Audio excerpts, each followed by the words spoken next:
So, kapitan yung presentation. Sir, Okay, okay.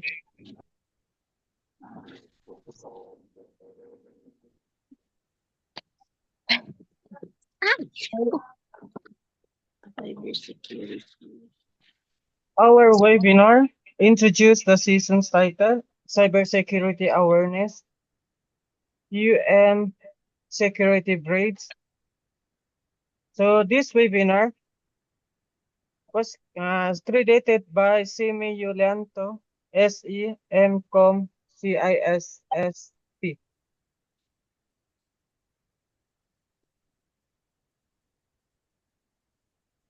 Then this agenda outlines the topics that will covered and also will introduce the key cybersecurity concepts such as identifying common threats, using strong passwords, understanding phishing scams, and knowing safe browsing practices. Then, what is cybersecurity? So, based on the definition, cyber, cybersecurity refers to the practice of safeguarding digital systems, networks, and data from unauthorized access, attacks, and damage. So, this webinar defines cybersecurity as protecting systems, network, and data from unauthorized access and attacks. With the increasing integration of technology in our lives, from smartphone to smart homes, our depends on digital platforms has grown tremendously. So, like for example, just as a security guard. So, security guard protects a physical building.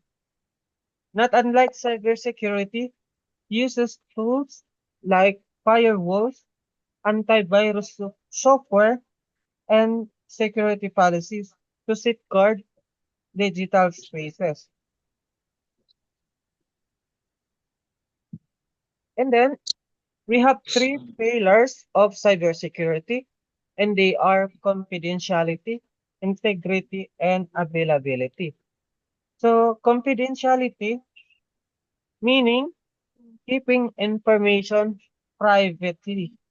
Like, for example, using encryption to protect messages ensures only the intended recipient can read them, meaning confidentiality private.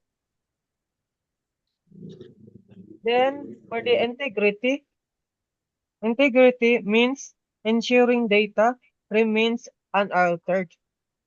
So, like, for example, bank data integrity policy ensures that customer balances are not tampered with. And last is availability from the word available, meaning ensuring data and systems are accessible when needed. Like for instance, healthcare provider keeps backup systems ready so medical records are always accessible.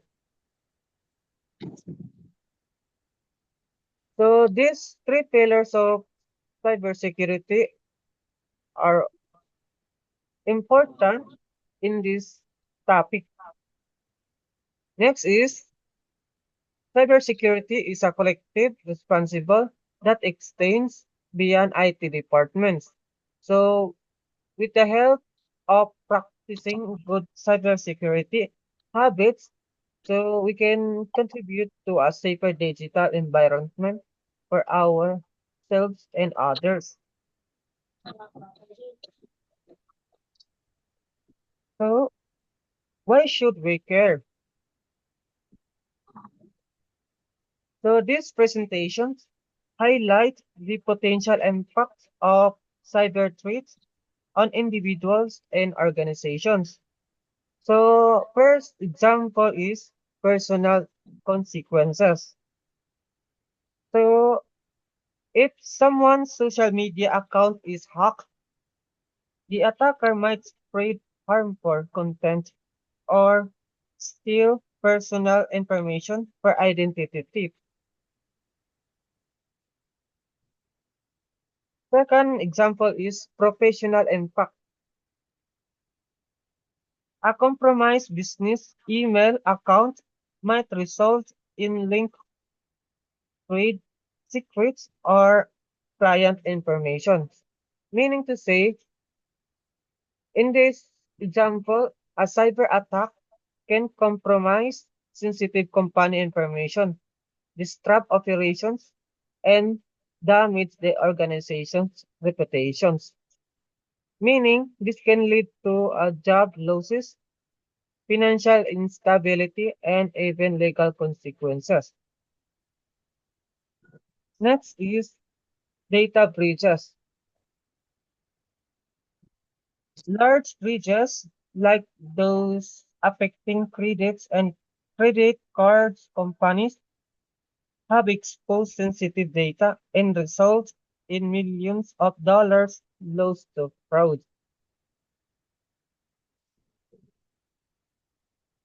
Such that breaches can have long-lasting sequences, including identity. Next is ransomware. Ransomware attacks can lock you out of your own digital files until you pay a ransom. Even if you pay, there's no guarantee you'll regain access to your data. In this example, hackers encrypt a victim files and demand payment to unlock them. This can be devastating for businesses if essential files are rendered inaccessible. Reputation damage. Social media can be a double-edged sword. Oversharing or falling victim to a cyber attack can damage your online reputation, affecting relationship, job prospects, and more.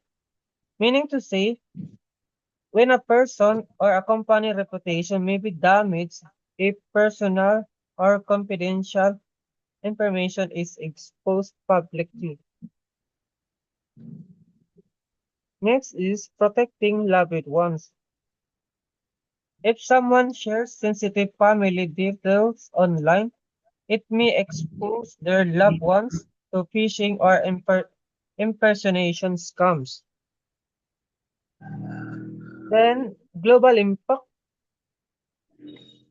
attacks on critical infrastructure such as healthcare or utilities can disrupt public services and even impact national security.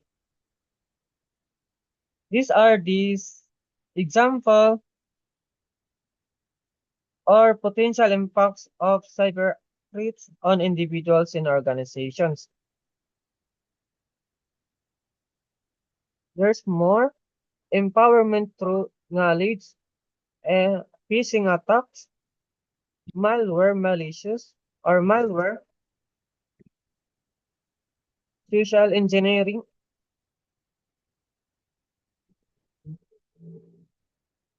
credential stuffing. So attackers use username and password combinations from previous data breaches to gain unauthorized access to accounts on other platforms. Meaning to say, attackers use stolen usernames and passwords from one site on other sites, which can be effective if people reuse passwords. Unsecure Wi-Fi networks. Public Wi-Fi in networks can expose users to data theft.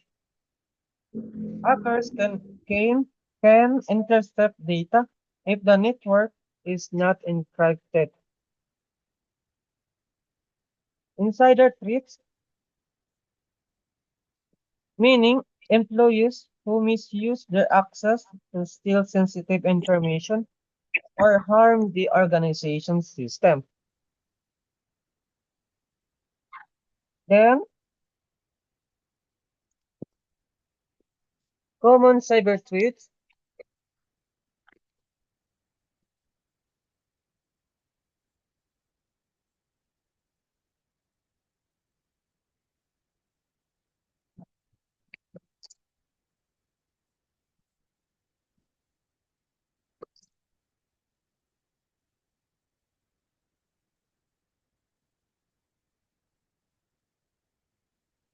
So this slide describes the most common forms of cyber attacks and how they work.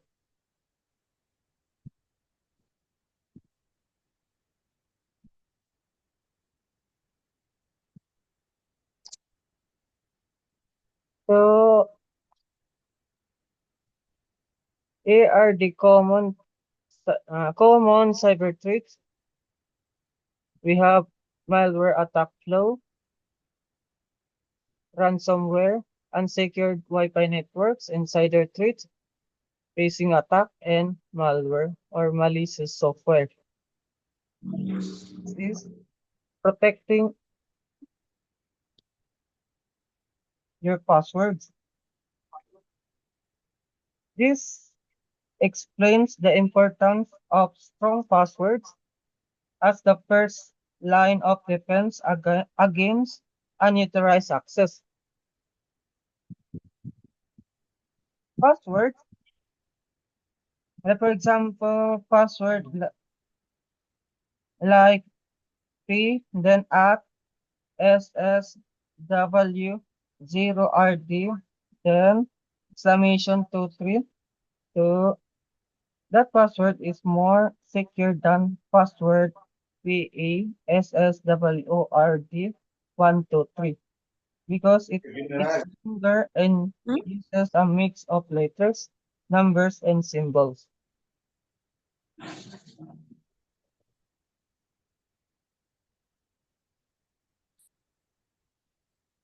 Next is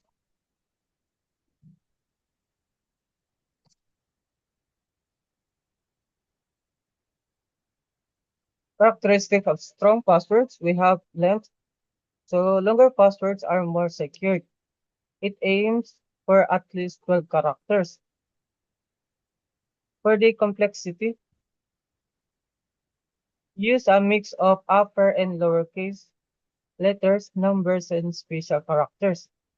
Then unpredictability, avoid common words, phrases, or personal information that can be easily guessed.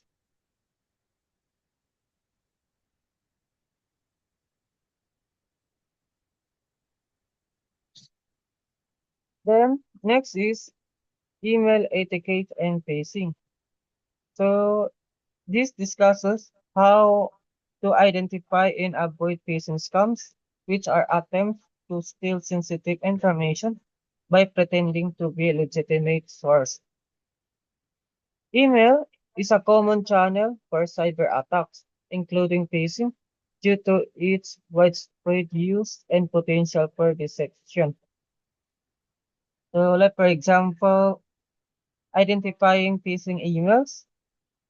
So, look for clues such as unusual sender addresses, urgent language, suspicion links, or even for grammar.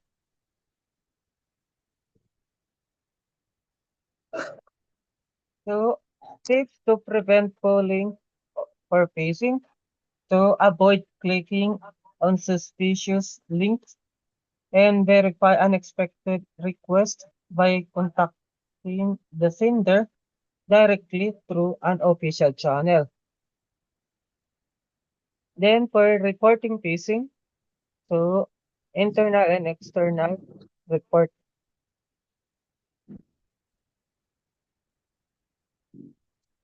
So these are the tips to prevent falling for phishing. First is be wary of hyperlinks and attachment in an email.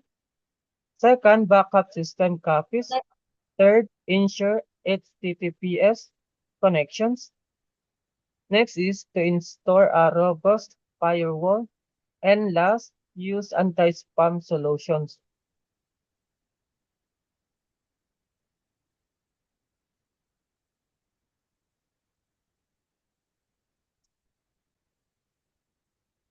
Then, being vigilant and cautious when dealing with emails can prevent falling victim to phishing attacks. Then, safe browsing practices. This covers secure web browsing habits to protect against cyber threats while online.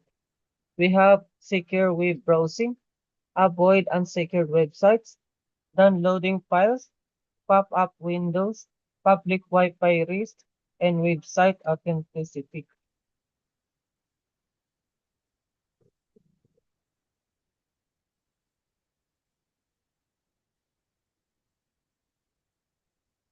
So this secure web browsing, so look for HTTPS in a website URL, which indicates that data sent between your browser and the site is encrypted.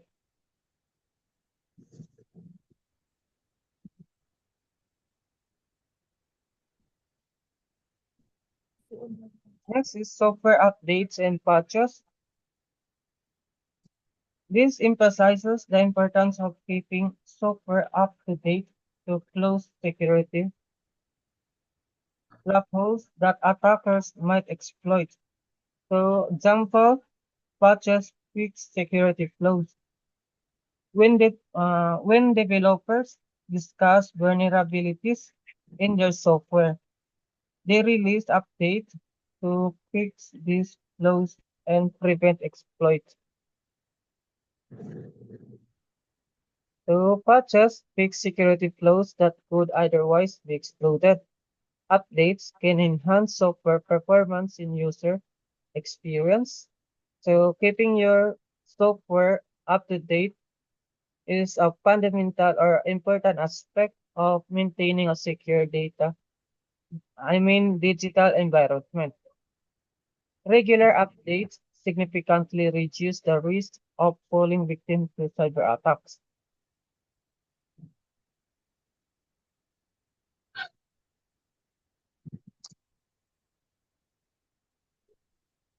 So public Wi-Fi and mobile security.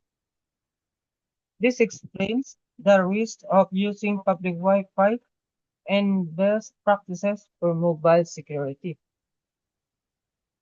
Public Wi-Fi networks are often less secure, making your data vulnerable to interception. Refrain from online banking, shopping, and accessing sensitive accounts while using public Wi-Fi. So VPN encrypts your internet connection, protecting your data from potential overwrites. So using a VPN encrypts your data on public Wi-Fi, making it difficult for attackers to intercept. Like for instance, using a VPN when checking your email at a cape adds a layer of protection. So use pins, passwords, or biometric methods, which is in fingerprint or face recognition, to secure your mobile data. Device. Enable Find My Device or similar features to remotely locate or erase your device if it's lost or stolen.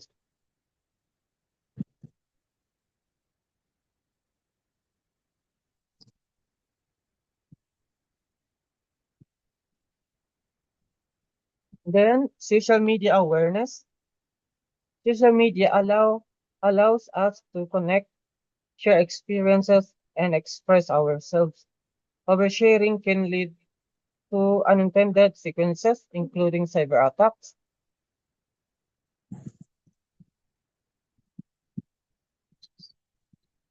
And regularly review and adjust your social media privacy settings to control who can see your posts. So like for example, privacy setting. So limit your audience to friends only rather than public to keep your posts visible only to people you trust.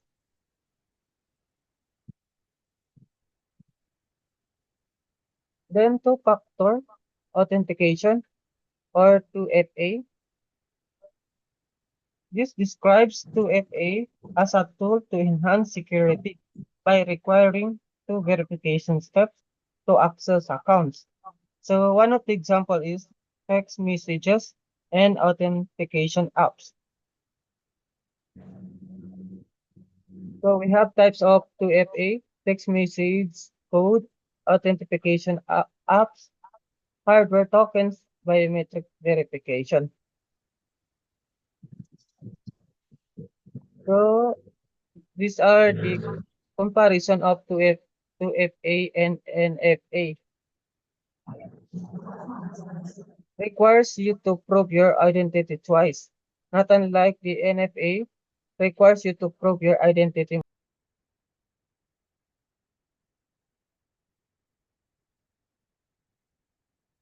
So again, two-factor authentication or 2FA. So these are the comparison of 2FA and MFA. So in 2FA, it requires you to prove your identity twice. While MFA, it requires you to prove your identity multiple times. Then, reporting incidents. This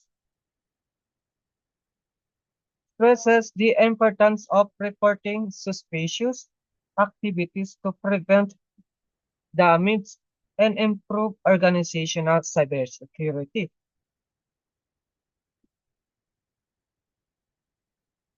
So, reporting incidents can help you to prevent the spread of cyber threats within your organization. Then, for example, what to report: suspicious emails, unauthorized login items, or a lost work device should be reported immediately. So why reporting is important? Is it important because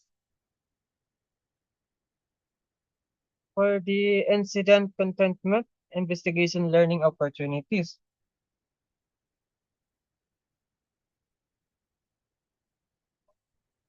Employee responsibilities, which is awareness and cooperation. So this incidents is a crucial step in maintaining a secure digital environment.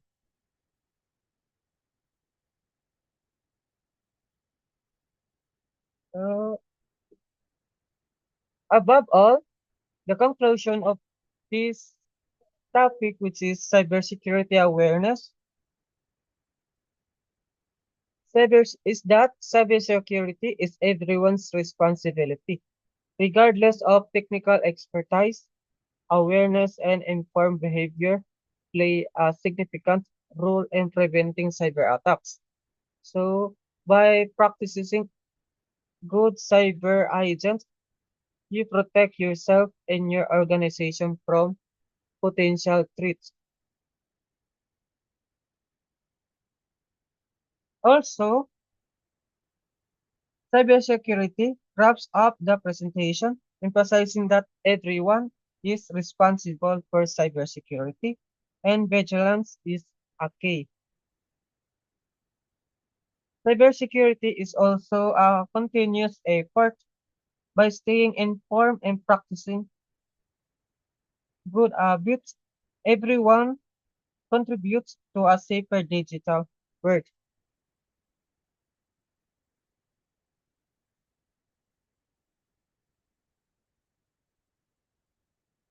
So that's all, and thank you everyone for watching and listening my webinar about the cybersecurity and awareness.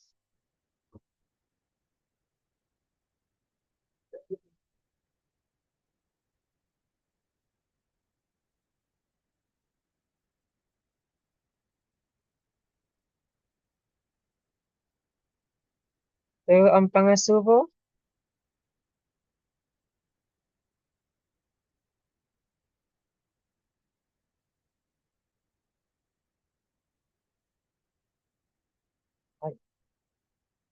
There's no sound.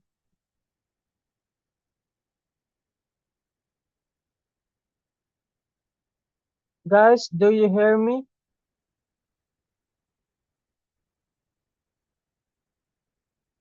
Naririnig niyo ako?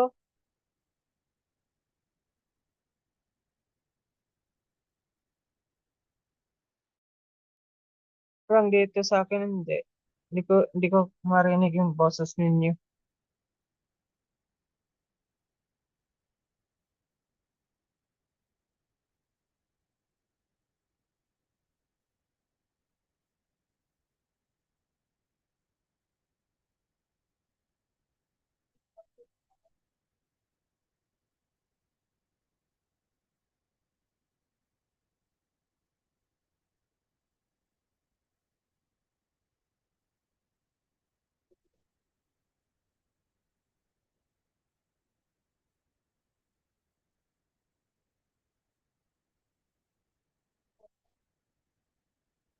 So, how's your mental health break?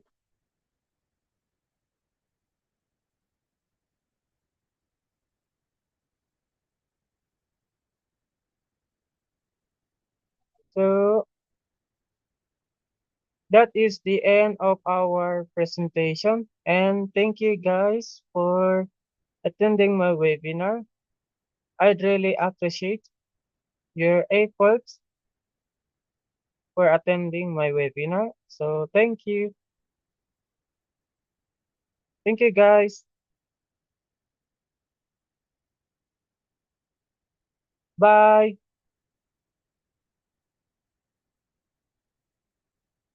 Bye. So, mag-off na ako. Thank you.